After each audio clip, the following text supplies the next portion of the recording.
And welcome to Tell Me Your Story, New Paradigms for a New World. I'm Richard Dugan, your host, and as always, it is a pleasure to have you with us.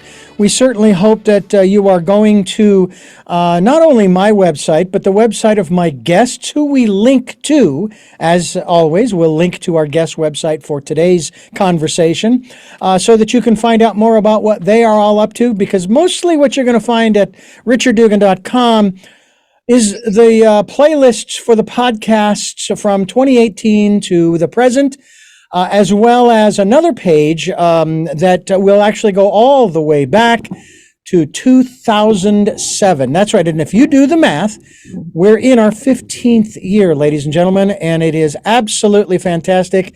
And just recently, as of this conversation with our guest, we are over 90,000 listens. Now, that doesn't sound like a lot, but it is significant over the last 5 years. So, and the way it's been working out for the most part, every time I go to check the previous 12 months, from the present going back 12 months, it equals usually about 1/2 of the total, which means in the previous 14 years, we had 45,000 listens. So it's been ramping up, and I'm excited about that aspect of the numbers. Not so much that we could be at 9,000. I just want the information to get out there. And the information today is going to come from our very special guest. She just happens to be, and I hope I'm correct in this, a local Santa Barbaran. Her name is Corinna Maharani, and she is part of an interesting lineage as well we'll talk about. She has a website called MaharaniAcademy.com. That's MaharaniAcademy.com. MaharaniAcadem,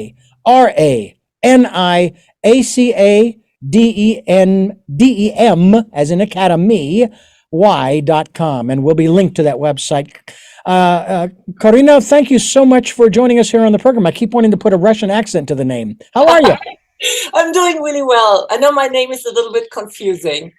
It doesn't sound like it matches my German accent. I was actually born in Germany. Born in Germany, but you live here in the Santa Barbara area. Yes, for the last 20 years, and loving to call this my home. Mm-hmm. Absolutely. And do you have what, as we get into this, folks will understand why, if you do, have a brick and mortar setup in terms of the work that you do that we're going to talk about? Yes, I have a healing center on 1605 Bass Street, and it is a place where I'm doing my healings, and I also teach some classes on Ayurveda. You have an Ayurveda Spa, mm-hmm. And you also offer on your website a lot of different things that can help people. One in particular we'll talk about is dealing with the immune system. But to let our listeners know, she is a certified Ayurvedic practitioner and educator with over 30 years of experience in teaching and practicing Ayurvedic sacred body work, trademarked there, and marma therapy and pancha karma. Yes. Find out what those are. We are going to your legal name, Maharani.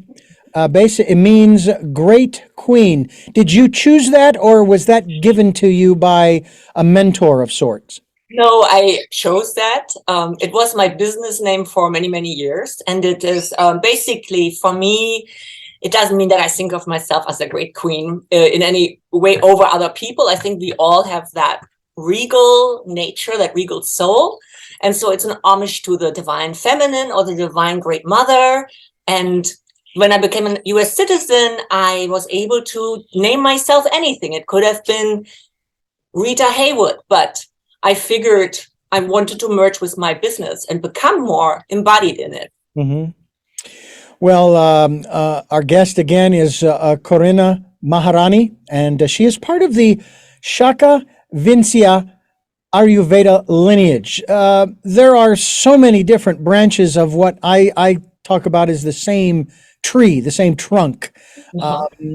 For example, with Paramahansa Yogananda, I have found 3 different branches of the tree having to do, and of course he talks in his book, of course, about Ayurvedic therapy and so forth. But for example, there's the Self-Realization Fellowship, there's a Self-Inquiry Life Fellowship, and there's also another group, I don't know what their self, etc. is, but they have a community up in Northern California, up above Yosemite.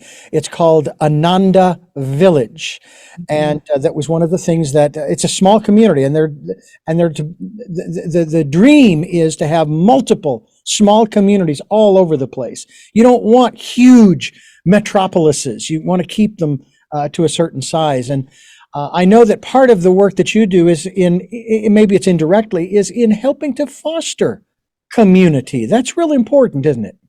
It is. It is also the one-on-one work I find very satisfying. It is both, because you can really connect to one person in a very intimate way, with in that way that you really connect to their soul through touching them in body work and using these wonderful healing techniques of Ayurveda. But also, this is something that should be available for the community. So next year, there are more community classes and events coming up, because it's a community that holds us as an individual. And if we don't connect to our community, we will always feel isolated and disconnected, which is really a cause for disease. So let's not have that. Yeah, let's not, even though, they say, well, what doesn't kill you makes you stronger. That's right. But I don't want to go through that process if I don't have to. We here in America, but around the world, have been going through some pretty challenging times in the last nearly 3 years specifically, and dealing with our health and well-being. And I've been one of the fortunate ones that I have been able to continue my work, even at the brick and mortar where I happen to work, as well as working from home. But I'm also been working very hard to maintain my immune system and my health, my wellness, if you will, process. You have been working for over 15 years, or you worked for 15 years, I should say, as the director of the Panchakarma educational program at the Kanyakumari School for Ayurveda. In, of all places, no, not in Delhi, not in Bombay, but in Wisconsin, of all places, where you taught hundreds of students the art of Ayurvedic bodywork and Panchakarma, many of who have gone on to start their own successful Ayurvedic businesses, working around the globe and in spas and clinics as well. When you start working with someone who is interested in this, what is one of the first questions that you ask them? And it's great that a person would come to you and say, my life's purpose is to da-da-da-da-da-da-da. What's one of the first questions that you ask them to sort of make sure that you and they are not wasting their time? Exactly. And it's a very simple question. It's basically, so what's your intention for your visit? And you get sometimes like a few words like, oh, I'm stressed out, and or somebody says, I'm feeling very sluggish. And then you dig a little bit more deeper, but people know what they need. And if I'm not feeling I'm 100% a match for that, I'm super happy to always refer out. And I really love when it's right. So I love my work, but it's only working because I can make people feel that, that they're receiving the healing that they wanted. Otherwise, I much rather don't. So it's a real win-win. Mm-hmm. You launched back in 2010 the Maharani Academy. What is that? It's international as well as local here in Santa Barbara. Yeah, exactly. So if I can back up a moment, you mentioned I was doing this for 30 years, which is actually a very short time. I had the pleasure to study with my teacher, Vaidya Ramakant Mishra, who is the founder of the founder of Chandika, and a living relative to his lineage, the Shakavansa Ayurveda lineage. He comes from 126 generations of Ayurveda going back. And I had 20 years of studying under him, which was a great honor and such a blessing for me. But when he passed away, that is when I felt, okay, I have to take this knowledge somewhere. And I started this academy, which is working on in a very more, taking what I've learned, my clinical experience, but also bringing it across mainly to women. It's kind of using more the left brain type of teaching. Mm-hmm. And so that's what the reasoning for me to do it. Yeah, it's interesting that you describe it that way, the left brain. The thought that flashed through my mind, because we've talked about both the feminine and masculine energies and so forth, left brain versus right brain, or not so much versus, but you've got a left brain and right brain. And in the case, let's say, of the left and right, they're all part of the brain. And right. That the brain itself, regardless of side, regardless of hemisphere, is functioning together whether we like it or not. It's the emphasis that we put on the respective, I guess it's lobe, not hemisphere, but anyway. And so when I think about that in terms of the masculine and the feminine energies, I'm thinking with the same thing. It's just energy. It's which one are we, shall we say, emphasizing or de-emphasizing in our daily lives. And the next process would be to understand more so how to get that back into balance. What's the main, and this, again, I know that there's nothing necessarily to be quote unquote achieved, because our lives are nothing more than a process. We're constantly evolving, we're growing, we're learning, and so forth. There is no end game per se, but what is Ayurvedic therapy and body work? What is it all about? Again, I'm going to use the term end game, but let me change the word. No, what's the purpose?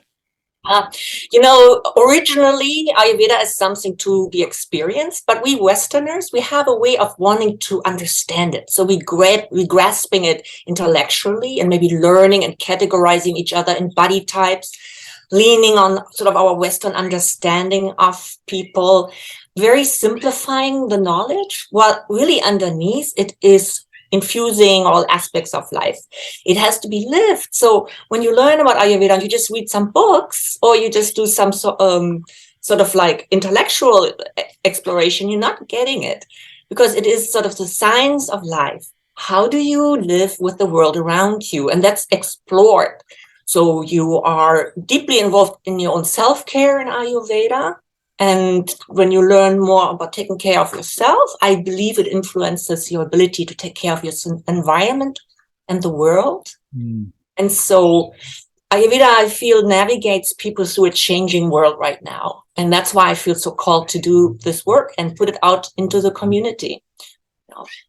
We're talking with our very special guest, Corinna Maharani, and we are talking about Ayurvedic therapy. Ayurveda, I guess, is a good way to put that into its category, if you will, as we continue here on Tell Me Your Story. I'm Richard Dugan, your host, and Corinna, I wanted to ask you about what you just kind of talked about there in terms of the Western perspective on, in this case, Ayurveda, and that we want to understand it. We want to assimilate it, but we want to categorize it. We want to put it in a box so we can better deal with it and so forth. That's one of the things I found so fascinating, for example, about Chinese medicine that's been around for over 5,000 years. There's no FDA, there's no governing body. The fact is that in this case, the Chinese, and when I say that, I say the Chinese people over the last 5,000 years, they just knew that it worked. Is that where Ayurveda comes from? The knowing, the intuitive knowing that it works? Yes and no. In part, it was cognized, in terms of, there were lots of yogis and yoginis that gathered information when in meditation they asked, how do we humans live optimized in this world? So we don't have to be constantly reincarnated. And so how do we make this life great and we live long enough to get enlightened? I believe that that's part of the reason why this kind of started. Okay. But the other thing is, over 5 or maybe 10,000 years, humans have gathered knowledge, practical experiences, living in nature. You do better if you go with the season. What do you eat each season? You know, you go better through the times of the day if you go with the sun. They figured this out. And why not lean today in our confusing, changing world on something we have gathered, like a human heritage over all these years? It's very interesting. It also raises the question that I put forth on many of these programs, and I put this forth to you as a question. Mhm. Is nature our best teacher? And we are part of nature. So when we can look inside ourselves, we see our relationship to nature. We're not separate from nature. We forget, and that's the problem. But interconnectedness, is definitely the key to Ayurveda, to healing, and to our understanding on how do we make an impact in this world. It's interesting. You've lived here in Santa Barbara and this on the Central Coast for quite a number of years, and I've been here for 16, going on 17 years, coming this summer of 2023, and I guess I could consider this my home now. At least it is for the time being. I don't know if we're going to be moving or staying or what, because I put my trust in the universe. I did that. My wife and I did that back in 2005, 2006, because I lost my job due to a company that came in and bought the station and lied to the public about keeping everybody on and continuing the format, and they laid everybody off. And then my wife quit her job the day after my last day, and we just decided, you know what? We got things in place that where we could go to Santa Barbara. We thought about going to Ireland, but the resources would have been eaten up a lot faster. Came here for a week, went back home, put the house up for sale, and within 2 months, boom, we're on the road to Santa Barbara and been here ever since. That was the universe setting things in motion. I haven't seen that happen yet. I'm doing other things that the universe has guided me to do while, quote unquote, waiting. Although a good friend of mine told me, and I'm curious as to your perspective on this, that this is exactly where I need to be in this period of time, both physically but also energetically. Is your feeling the same way? Well, can I put a question back? Where do you feel that you're right here? You're supposed to be here right now. Because one of the biggest draws for me was that I needed to be by the ocean. Mm-hmm. I did not know where that was supposed to be. It could have been San Diego. It could have maybe been the Gulf Coast or the East Coast. It could have, for all I know, could have been Ireland, which is actually my dream destination. Because it's easy to get to the ocean from pretty much anywhere on that island. And that was the biggest draw for me, was I got to get to the ocean. I got to get to the water. And boom, here I am. And so it's like, all right, so I've made it.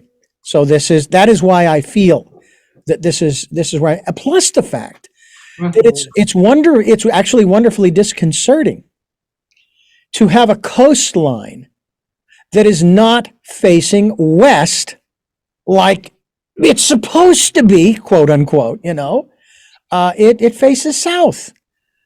And it changes the dynamic when I go to the beach or look at the ocean from the hillside when we're coming down the hill and I can see the vastness of the Channel Islands and so forth. And it just feels, I don't know, that feeling, it's just a feeling of rightness. Mm-hmm. Do you have that same sense in that regard? I love when I wish for something, I always speak to the universe too, because I believe that is that incredible force. I love to name it the universe because it's just the biggest thing I can not imagine. Yeah. And and then I also say that or something better or something, if you know better. I feel like I have an unmanifested connection to something in the outer realms that is always sort of flooding me with information. And I'm just sort of like, got to stop controlling everything and let sort of a wish come and then speak it and do my best, but also leave a little bit for the universe to nudge me, Mm-hmm. Look at you, your journey to Santa Barbara. It's such a place to live. And so I assume you're happy here, but some people could say, hey, you don't have great sunsets because your beaches don't turn west. It's all perception. If you're happy here, you did it right. Well, and that's the other thing too that I find so fascinating. People, I hear this in the media and commercials, things like this. That this is probably one of the most expensive places to live in the world, if not just in the United States. And I have always been dealing with, throughout my life, as many of us do, with prosperity, abundance, finances. And it's like, wow. They say this is one of the most expensive places to live. I come from Phoenix, Arizona. I don't know where it ranks, but to move to a place with that kind of a label or reputation, that's saying something, you know, and we've been blessed with some great abundance and prosperity that I want to talk about in terms of the work that you do, as well as some of the things that you offer through your website. Corinna Maharani is my guest, and we are talking about the area of Ayurveda, and this is Tell Me Your Story. I'm Richard Dugan, your host, and Corinna is my guest, Corinna Maharani, and this is really a pleasure to have you here, and I'm going to have to make it over to your brick and mortar to see the things that you have there, and maybe have an opportunity to experience one of these sessions in the spa. Or I know that you also promote on your website self massage. I saw this one of these things that you offer is one of these copper and stainless steel oil warming pots. And I thought, wow, that's pretty cool. But it can be used also as an infuser in terms of just putting an aroma into the air, which I know can make a huge difference on both the mental and emotional levels.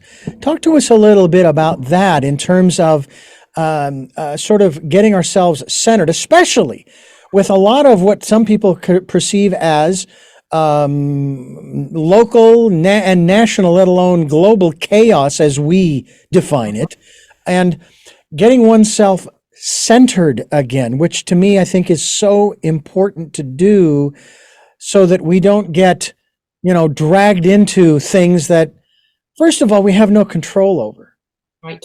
And second of all, that actually can do more harm to us than good, and it distracts us from let's say, our purpose in life. It's interesting with the sense of control, because we have sometimes control of things immediately around us. Like, where do we live? Santa Barbara has been always a place where people came for healing. If it was the LA Hollywood crowd that actually started in Santa Barbara, or when people just come to be with the mountains, the hot springs, the rivers, the ocean, it's pretty fantastic for healing. But at home, wherever you are, you can create some environment for yourself in your bathroom, in your bedroom, that could be enhancing your experience of living, like aroma oils in a little stainless steel container. Why not? But also, put some oil in your bathroom where you can see it every day and have something to warm your oil. And every morning, put a little protective layer of herbalized oil on your body that makes you feel cocooned and connected to herbs. And it's such a great experience. And I think that, there's only so many. I have a very old standing clientele, and I'm feeling what my experience now is I want to teach people to really take care of themselves more. And that means, like eating a way that is suiting to you, or having a day routine that makes you happier and more grounded. These are things I love to teach. And I think when I said earlier, Ayurveda is an experiential experience. It's really nice when you feel this truly feels good. It's not because I read it somewhere, somebody told me. You just got to do it. Mm. It is, to me, fascinating, these conversations when we're talking about health and wellness. And I would rather work on wellness. I don't even like using the word preventative health care. I just want to work on wellness. There are certain things like, and I'm thankful for this, that throughout my entire life, including my childhood, I never broke a bone in my body. And yet I had friends in school who they'd come to work and I got a cast on now and all this and they get it signed and this and that. I'm going, you don't know how to land. You need to learn how to roll when you hit the ground. But it happens. There are certain things. For example, I had a rather, according to the surgeon, I had a very infected gallbladder along with a golf ball size gallstone. And I had the whole thing, everything removed in the summer of 2021. And that was rather interesting because I'd never had anything like that removed. I've had eye surgeries. I've had I had a arthroscopic knee surgery that has been fantastic ever since I had that done maybe 5 years ago. And so those are some of the things that sometimes, you can't help. But Western medicine is a blessing sometimes, when you break a leg. But what we do, what they call alternative medicine, is more the original medicine. Yeah. It's modern medicine that's sort of more the alternative because, what we have learned to take herbs from the garden and make a comfrey pack for your broken limb, And even the Native Americans, they are our original seers in America. They had so much knowledge about how to use sage and other herbs. Well, the other thing too is that our intuition is going to guide us as well. One of the first, shall we call it, attributes or peripheral that are akin to it that I was taught, and this is going back to the I think the mid '80s, was a process called kinesiology. And the way it was taught to me was with the hands. You do this and then you do this. Yes and no, and that's the process. And then over time, you don't even need to do that physical outward manifestation. You just walk up to, let's say, I don't know, a head of lettuce or a bottle of vitamins or something, and you just know internally that yeah, this is good, or no, I'm not going to mess with that. I find it interesting also that there are those who supposedly spend their lifetimes doing everything they can to maintain good health. They're taking vitamins and supplements and teas and they're getting massages and they're doing, let's say, Ayurvedic this and da da da da da da da. And then they come down with whatever the dis-ease is. And then you hear about these people in the far off countries. Russia seems to be one of them, where one of these Russians who is 147 years old, and well, what is it that you what do you attribute to your old age? Well, I have a cigar and I have a shot of vodka every morning before I get out of bed, and I'm going, okay, and what else are you doing? And so then you start questioning if all of this alternative health and wellness is really doing any good. But by the same token, we don't know what other, shall we say, environmental issues are at play, specifically in this country, especially if you're in the city. I mean, my goodness, we're bombarded constantly, aren't we, Corinna, by all kinds of waves. Absolutely. And how do you navigate through that? It's, a single combination of informing yourself, like do your own research, because doctors today don't have time to tell you about contraindications and how does this work with your other things you take. And so it's very hard sometimes for people to do that, but that's obviously necessary. And then, the other thing is I feel everything has a vibration. That's why kinesiology works, and if we train ourselves to not just believe what an authority has told us is right, if it's even a well-meaning authority in nutrition or pharmaceutica, whatever, follow that gut feeling, because there may be something really off here, and important to follow that. I can't even explain it, but I followed that gut in so many ways. It's let me really always in mysterious ways, and I regret none. Absolutely. I have to, I'll share with you that when in 2020, July, I was diagnosed with type 2 diabetes. My doctor said that it was going to be a long, hard road, Richard. It's going to be a long, hard road to bring that down. I was at 11.2 A1C, which is basically, folks, an average that you get from a 3-month period with a blood test. And when he tested me that day, it was 500. I think it was 523, something like that. That's pretty damn high, and I had no idea. But I also knew how I got there, because 4 months earlier, March 2020, they declared a pandemic and said everybody stay home. And what did everybody start eating? Comfort foods. What's in comfort foods? Starches, carbs, and sugar. And I said to the doc in July, I said, no, it's not. It's not, because I know how I got here. And less than a month and a half later, my blood sugar was down to normal and has been there ever since. Primarily, I knocked out sodas, but it was the determination that I had, that because I keep telling people, I want to live to outlive my great grandmother who lived to be 100. I'm 62. What is that? I got 38 plus years to go. You know, and I want to do it in a healthy way. Quality of life. Let's talk a little bit about that as opposed to quantity. I will tell you, if it ain't quality, I don't want to make it to 100. I'll go ahead and give up that goal, because if I'm not having fun, if I am not in good health, Well, I don't want to live to be 100. yeah, and sometimes I'm amazed that sometimes people that I would consider have so much more hardships than me are much more happier than me. And I'm always feeling like, wow, I would be so miserable if I were them. So I don't know what it is where my pendulum is set, but I think that you want to optimize. You want to always feel like maybe I have this disease or that genetic problem, or I got deprived of some of my senses. That is such a shock to us, but it can be a wake-up call to say, well, you know what, okay, I'm having a new life now, a new experience, and there's also gifts in that. And what is that?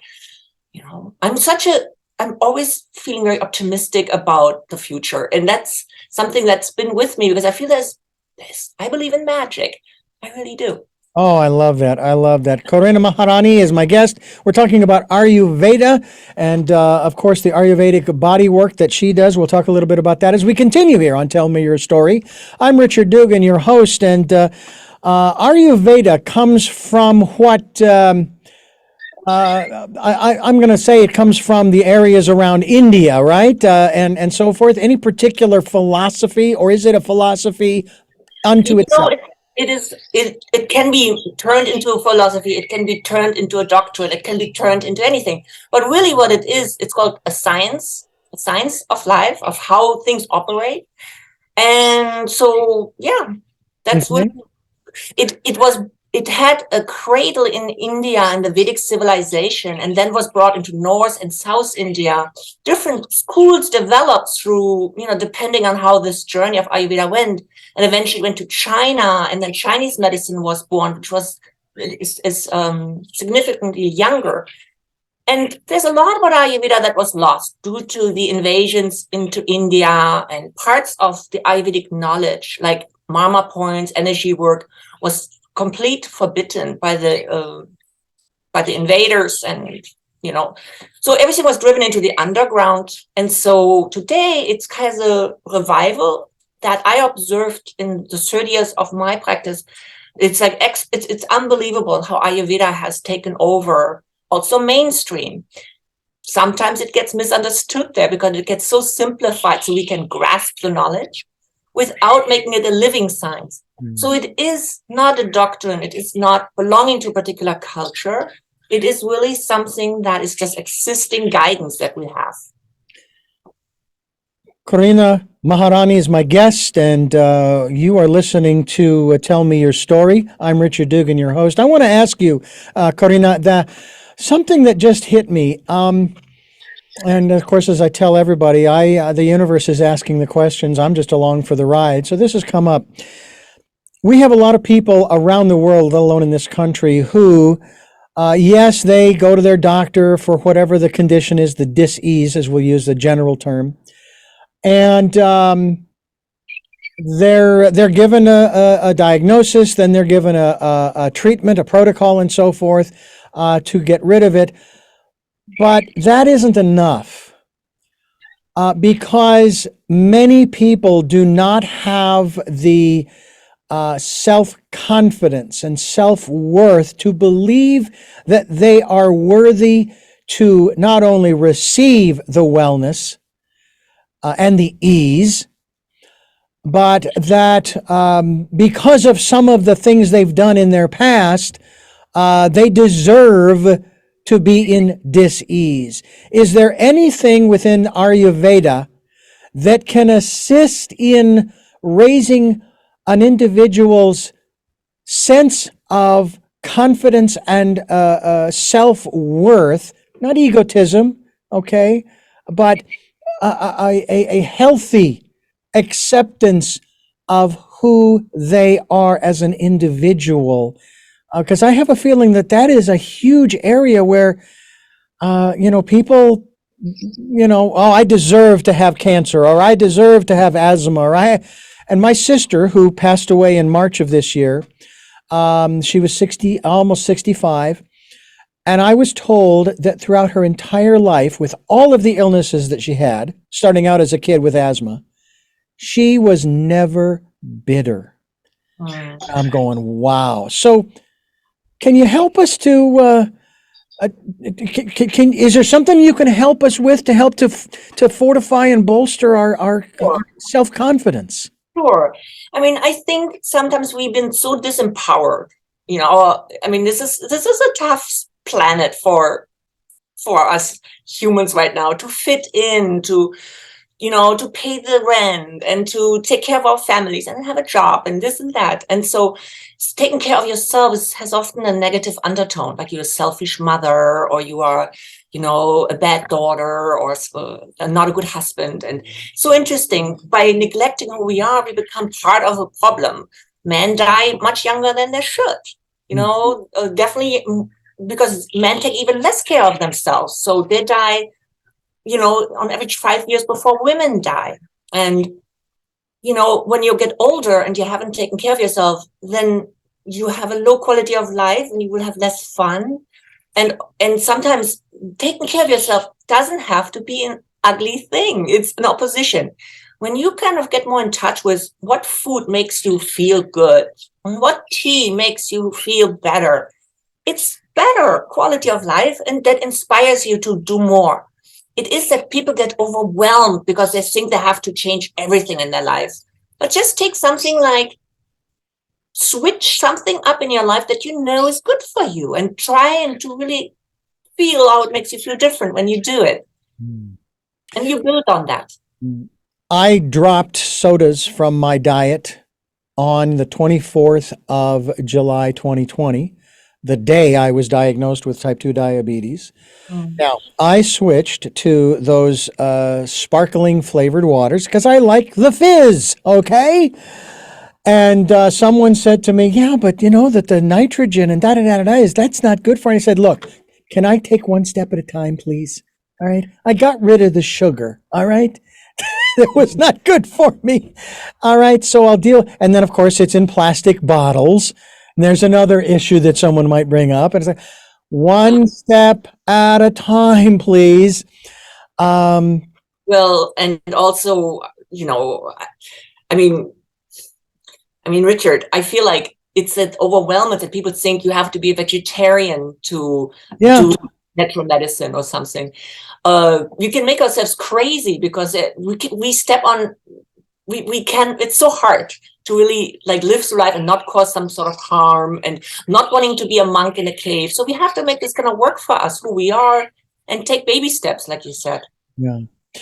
And it is a challenge. There's no question about it. I mean, I feel that some days, but other days I like to use my Reiki training as a Reiki master on my food, and sometimes I do it just internally and try to do it consciously, but maybe just try to say, hey, bless this food, regardless of how it was harvested and so forth, whether it's chicken or beef or vegetables and so forth. And for my highest good and so forth, and just kind of put it in that context. And for example, I used to have heartburn, and I used to wonder why.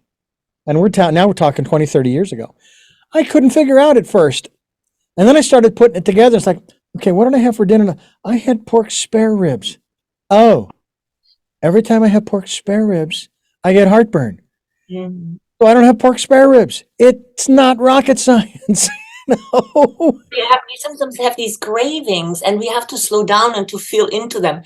What is it that I'm really wanting?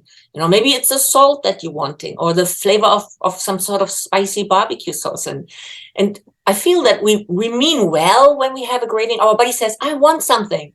But we just kind of think, okay, is there another way that I can give this to myself that actually meets my goal to feel better? And there usually is something if you slow down. That's the key right there. Slow it down. We don't have to, it's not an immediacy. When I was 15, Corinna, I used to think about this, saying, okay, I'm 15 years of age, and if I start putting the right things in, and my mother was part of that process because she was trying to feed us the best that she could. She would make homemade yogurt, okay, for starters, all right, and many other things like this. So I started thinking about that, and I've maintained that awareness even into my 60s. And I'd like to consider myself very healthy. The only real issues I have are high blood pressure, which I think is more mental than anything else. Had, past tense, type 2 diabetes.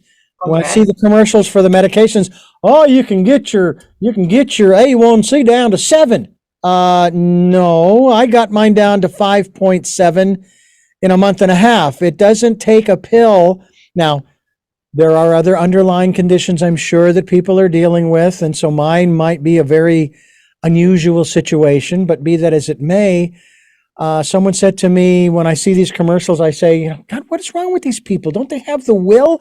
To which someone said to me, that's probably more what it is. They don't have the willpower to do what really needs to be done, and they think it's easier to take a pill. Yes. That's what we're told, isn't it? What everybody tells us too, self-love, self-empowerment and self-care is not promoted. Nobody's benefiting on it. Nobody makes a buck on it. So, and we are so bombarded with we fix all your issues. Yeah. I used to tell myself also when I was watching television and I would see these different commercials. Now, this is going back to both my childhood and teen years. I knew what the commercials were there to do. They were there to get me to purchase whatever it is they were promoting. And I said, I'm not going to buy into this philosophy. If it's on TV, I'm going to buy it. If it's on the radio, and here's the real irony, I'm in radio and I produce commercials to get people to, and fortunately, most of the commercials that I've ever produced were for either services or events people could attend in terms of like a theatrical presentation, or maybe we have a parade that's going on downtown, or those kinds of things. Entertainment, let's put it that way. And those are good things. Those are fun things that families can participate in. So I didn't feel too badly that I was promoting a lot of products that people didn't really need, kind of thing. But and I guess I could put it this way, Corinna, we do need and hopefully want good or optimal health, right? Mm-hmm. Yeah, you think so, but then don't we all do so many things every day? We know it sort of works contrary to that, And I think there's something about, yes, we have to deal with our, we have to take more responsibility for our body. But it can really be done with kindness, because you may just cook really well for a week and then you fall off the bandwagon and go back to your old favorites. just don't beat up on yourself. Just next day, try it again. And over time, when you feel better, which I think everybody kind of knows what they need, you just encourage to go more. So the better it gets, the better it gets. And dumb food, my teacher always said, like some food, like canned food or dead food, is dumb food. It doesn't feed into your intelligence, and so it's easy when it's worse, it gets worse. Or I might as well drink, and I might as well have coffee and alcohol, and I might just pile on everything. And so let's turning the trend around. You have to relax a little bit. You have to take it easier. My father, who never likes to be referred to as a wise guy, he doesn't like to be known as someone of wisdom, but Dad, you are. He's 91 and still kicking, still doing well. Says, eat, drink, and be merry in moderation, because nobody gets out of this world alive. Yes. It's true. It is true. No one gets out of this world alive. That's the norm. If there have been those who haven't left and have been here for thousands of years, I haven't met them yet. Or I have, and boy, they've taken really good care of themselves. But I want to talk to you as we continue here about the emotional impact of some of the items, some of the, we'll call them products or offerings that you have through your website, as we continue talking about Ayurveda and Ayurvedic bodywork here on Tell Me Your Story. I'm Richard Dugan, your host, and Corinna Maharani is my guest. I want to ask you about, pardon me, some of the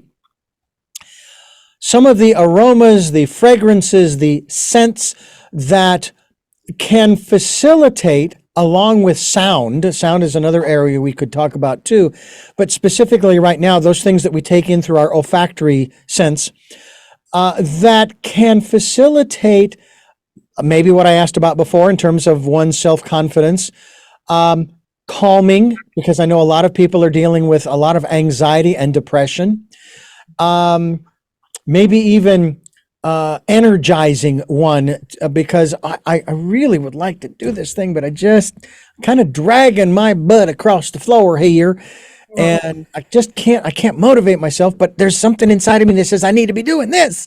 Those kinds of things. What do you offer, and how do you deal with that? Because everyone is different, everyone is an individual, and are there some of these fragrances that are universal? Well, they all have a particular quality, but they react differently to each individual. And so I usually start with consultations, and I learn about a person's constitution and their present state of being, and then suggest something to impact their senses. So it could be, eyes, ears, nose, taste. So skin. So when you start to cleanse or purify your senses, you start to perceive the world in a different way. You do some treatments for working on your ears, and you are then, listening conscientiously to particular sounds. You have a different awareness when you got back out into the world about hearing. You're more conscious about it. And we purify and cleanse really all the orifices, the eyes, the nose, and the skin is our barrier to the outside world. So when we do what I call Ayurvedic sacred body work, it works on the energetics of the body, on the marma points, or the energetic centers through which life force flows. Life force, you could say, it's like the breath it's like something that just comes into your body and travels along the different channels to your organs and tissues. And so when we feel down, we feel often disconnected. Something isn't flowing through us. And so body work can help sometimes to bring that back into circulation. Do you pick up on the individual's, state of mind, flow of energy, et cetera, et cetera? Is there an intuitive, or I hesitate to use the word because I don't want to put you into a category that you're not in, but is there like a psychic connection that you develop with the client? I don't think so. I think I have some clinical experience, been working with people for 30 years. So there is something that it sounds like it's intuitive. I mean, I have a feeling about an individual, and I kind of can sense what they might need, but I also put the responsibility back to them and ask them, what brought you here? What's your intention? And like I said, that's an important starting point for me. Well, it is something that each one of us needs to dive into because we're here and we're here together.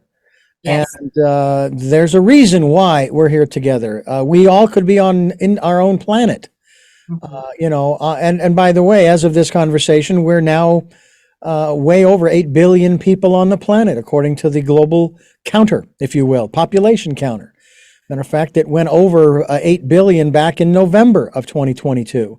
And we're still growing, kids. And yet I feel more disconnected than ever. We on our phones in the restaurants, we are just emailing people that sit right next to us in the office.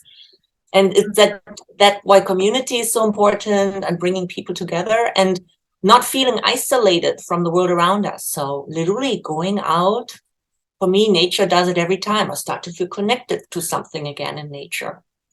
Well, you go right ahead. I've got a call I got to make, so I'll talk to you in a few minutes. No. That's right. It is unfortunate, and I see people with their heads down, on their phones as they're walking.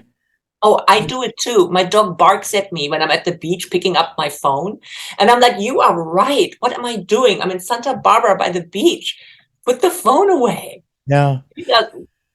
I've wanted to drop it off Stearns Wharf a couple of times, but then in addition to getting rid of the phone, I'm now polluting the water. So I don't want to go down that road. I don't want to get fined on top of polluting. That was the only reason why you didn't do it. That is primarily, yes. It takes discipline. It really does. And, I do my best when we're home too, let alone at work. It's hard at work because I'm dealing with so many different people and everybody wants something all the time.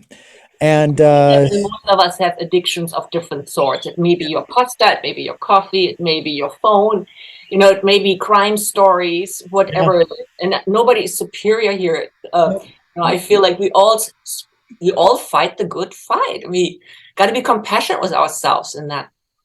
Compassionate with ourselves, but also compassionate with each other. Yeah.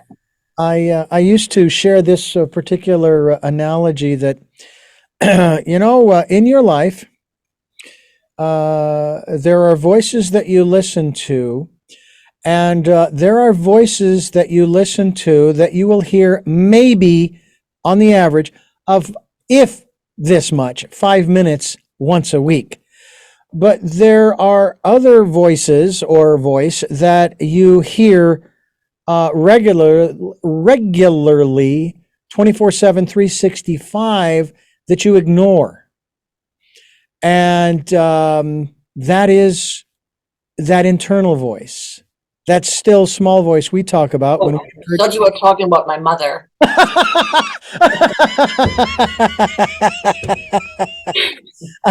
No, not your mother. But we encourage people during the decade of perfect vision to listen to go within. During the decade of 2020, the decade of perfect vision. Mm-hmm. Tell us about not only your experiences with your own inner life, and that being what you choose to share with us here, but the importance of us doing that. Following our intuition. Listening to, and then following the promptings, yes. I mean, I think first we have to recognize the world outside is not encouraging it. From little kids on, we look at them as empty canvases we just need to fill with information and tell them what's up and what's down. And so we all come from that experience. And so when you then sort of like start to say, well, actually, my opinion about my path is much more important than anyone else's because it is so intimately my journey, that has to just occur. And then we feel connected again to some part of us. Because I think we all have a reason why we got here. At least that's my personal philosophy. I like to always figure out, what is it that I truly intended in this earth? Is it to make $1 million? I don't think so per se. But is it to reach a lot of people with knowledge of Ayurveda and the Vedas? Absolutely. Confidently, I think it is. you know, it's so everybody, whatever rocks your boat, happiness is the thing that makes you healthier than anything else. You know, you can have the most perfect diet and lifestyle, but if you are really not appreciating your journey, you're gonna probably get yourself sick despite. That's a good way to put it. If you're not appreciating your journey, and there are a lot of people you can look at them and you just can see. I don't know if this is true or not. Maybe you have a handle on this more than I do. Obesity in this country alone shows me that these people who are very large are not appreciating the journey they're on because they're putting on this larger and larger protective shell. That's how it's been described in the psychological arena. That when someone is putting on all this weight that they didn't have before, there was some kind of a trauma, some kind of an event, and now they're having to put this a shield on, this suit of armor. I think in Ayurveda, you could say there are 3 different reasons for this to be. And most people seem to resonate with one or the other or a combination of things. And I myself had fluctuation with weight. So I explored it for myself and I could see when I'm doing what. Like sometimes weight symbolizes something internally for you. Like I think every disease manifests sort of in sort of a subtler realm first. So you could feel really empty, which was when I went through a divorce. I felt so empty and I overate to fill myself. It was sort of a way to nurture myself. And then there's also that time when one over, you know, when you hold on to weight, it's like you almost hold on to grief, you hold on to old memories, or you hold on to things that are just like not serving you. And it's a stuckness in that, you know. Or you have a ravishing fire burning inside of you and you're just fueling it constantly. Like we look at Ayurveda at the individual and say, why are you overweight? You know, without judgment of you're not disciplined. It's more like there's always a good reason why we do things. It's just not the right reason. You know, it is something that drove us to it, but it's not necessarily the best avenue to get there. If you feel empty, like I was feeling, finally, I called friends and I reached out and I said, you know what? I'm so lonely. I'm not used to being alone. And I called some good girlfriends and that's how we do it. But you have to slow down and feel into, why am I overeating tonight? What is it? Why am I so empty feeling?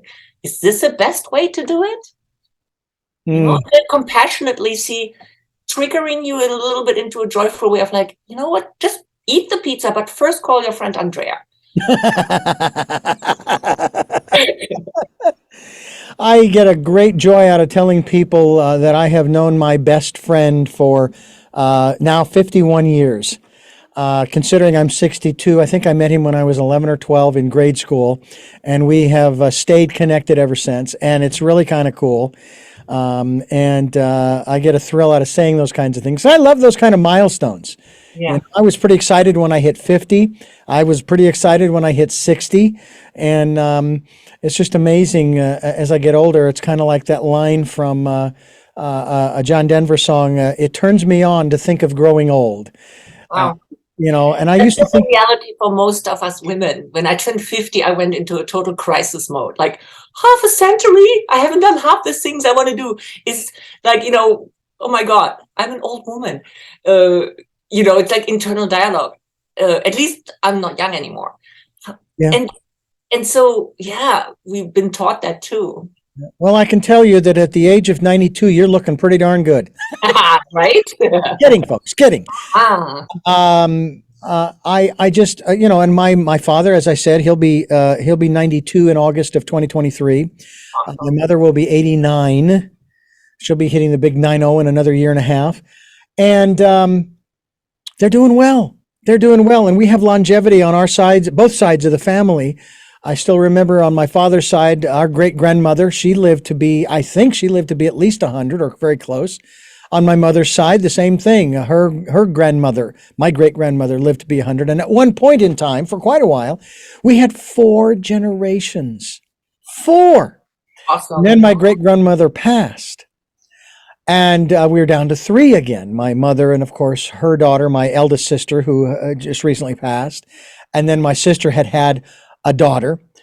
And then her daughter, who at the age, I don't know, of I guess 30, she had a little girl, and boom, back 4 generations. I become a great uncle, and all is right with the world. Uh,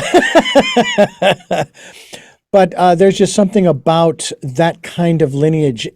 Is Yeah. that also part of the process, that we want to leave a lineage, a legacy, but it's kind of hard to do that when you just don't feel up to Well, it? nobody listens to our old people anymore. They're kind of put into a place away from activity. You don't see even older people in coffee shops much, and it's almost like a shame to be over 80. Or I feel there's something about the way we disregard wisdom of the older generations. They Mhm. knew how to fix a sore throat with a potato wrap around the throat or some special honey turmeric tea. But we have to go to Rite Aid for a sore throat tablet, you know. And I think there are really two things that keep you young. One is you want to feel connected. You have to have like your bestie, and you have to find way to connect to the community or club. But then the other thing is also they found out that taking care of something is really keeping people young and connected. So like when in old folks' homes, people were taking care of a plant, they lived longer than people that didn't have that responsibility. And I noticed when I got my dog, how happier I became, just because I really literally strive in taking care of something. And that was a good lesson for me. Well, I tell you, there are things that I have done in the last year and a half that have definitely been out of the norm for me, and participating in a group of people that are putting on a performance in Santa Barbara on the 17th and 18th of December called the Santa Barbara Revels. We're going to be there at the Libero Theater. You know where that is, over on here in Santa Barbara, over on Anacapa, and I think it's Anna. No. What am I thinking of? I can't think of the cross street now. It's escaping me. But anyway, the Libero Theater, and it's the Scottish solstice celebration that we're putting on stage those two days. And I'm looking forward to that. It's something I've never done this before. I mean, maybe as a kid growing up, and yes, I was part of a choral group here in Santa Barbara that also broke up into quartets, male quartets, that we would go around on Valentine's Day. People would purchase a singing Valentine, and we'd do that. So that was fun. But this is my first on stage thing since probably grade school, and it's changed me. I can feel that. I know that. That's one of those things like we talked about before. And I'm happy that I chose to do it. It's definitely uncomfortable. Is that one of the attributes to knowing that you're going in the right direction sometimes, not all the time, but sometimes? That Yeah, there's this certain level of knowing, but also a sense of uncomfortableness. exactly. Because we're making a leap, right? We're lifting one foot off the familiar ground. And that's kind of what uncomfortable would be a judgment, but there's no ground under your feet. It could go either way. And then before you land your foot in a new place, you don't really know. And if you have no faith in the universe or in your God, then it's a scary space to be. But most of the time we do quite well. And humans are a success story. Like you said, how many people are on Earth now? 8 billion plus. It doubled in my lifetime. And Oh, that's something I heavens. really noticed, Mine too. right? In Yeah. our life. Yeah. So, hey, that's a lot of people. So we are success stories. So we can relax a little bit more, right? Yeah. And so if you don't relax, you don't make the leap, you get stuck in the same space, I think. Do you think that the I'm saying accumulation, the increase in population, and the fact that we all have energetic bodies, and some of us we're sort of aligned. You and I are probably like-minded individuals, and we also associate with like-minded individuals for most of the time. What is your perception of the energies in that regard, in terms of how it impacts what happens on the outside, but also how that can interfere maybe with and affect us on the inside with so many other energetic bodies. No, and I think the earth must be a real hot pot for souls to want to come to, because it's an amazing learning platform. It's an amazing place of beauty and challenges on which we can grow upon. I mean, it must be, because we all here, right? Yeah. And Isn't then, that interesting too, though, the way you phrased it? And then I think about the problem they say we have with illegal immigration. yeah, so minor in comparison. Yeah. So many people all want a handy, and they all want fast food. There's so much. There's a way of living that is maximized because we are so many people that is causing the environmental problems, right? We all, and I'm guilty just as much, not pointing fingers there. Yeah, me too. Me too. But if we were only 1 million people, who would care? Who would care what is, how much junk we throw in the ocean? Would be nothing. But now it's a problem. Yeah, I find it interesting too. Those people who have a problem with the issue of people loving people regardless of sex, same sex or opposite sex, and I sit here thinking about a conversation I had with a rabbi. We were discussing the one law in Leviticus, supposedly having to do with men lying with men and women lying with women, and he says, "Do you know the context in which that was written?" I said, "No, I do not." He says, "The context," and this is from a Jewish rabbi, and we both have a good idea as to the level of study that these gentlemen go through, and women. There are some female rabbis. He says, the reason was because they didn't want there to be any interference with the procreative process of man. So let's bring that to today. Do you honestly believe, ladies and gentlemen, that there has been an interference with the procreative process of man? I don't think so. Oh, exactly. Yeah. We have 8 billion and it's growing. And who knows, maybe by the end of this coming year, 2023, I don't know. I don't know what the prediction is. Maybe at 9 or 8.5, whatever it's going to be. But the fact is, we keep making more of us, and more, as you say, more and more souls want to come here. They like, for whatever reason, they got a memo or they got a flyer in the mail or something saying, "Come to Earth. It's like a party." Right. And, personally, I love the biodiversity on the planet. I love that we also have rhinos and that we also have other animals on the planet we share this planet with. And, I think, I don't want to judge anybody's life's mission. I think it's an amazing, satisfying experience to have children and be connected to a family through generations like that. I'm sure that's very powerful. I never made that choice. But I do think that I wish for a world where we had more than just factory farms and huge high-risers with humans working like robots and hating their existence.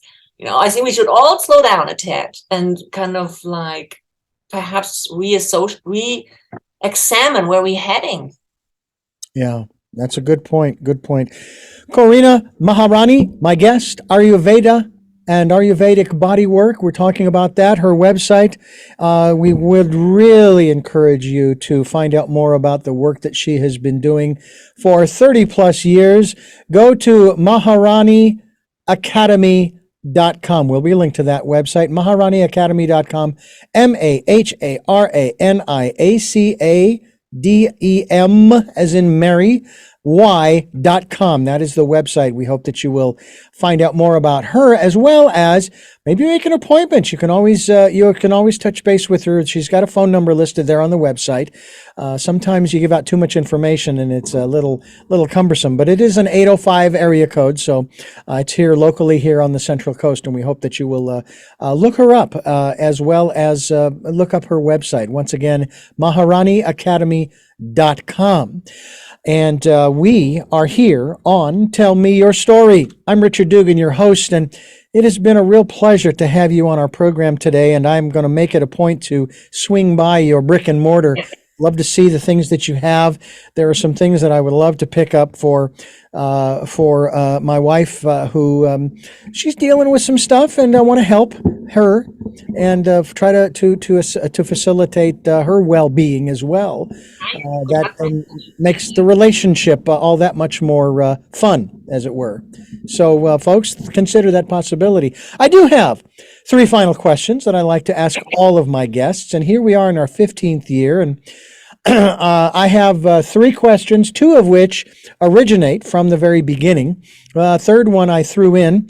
Hope you get the movie reference as we get there. But before I ask you those questions, I'll let you stew a little. I want to thank you for listening to and watching Tell Me Your Story.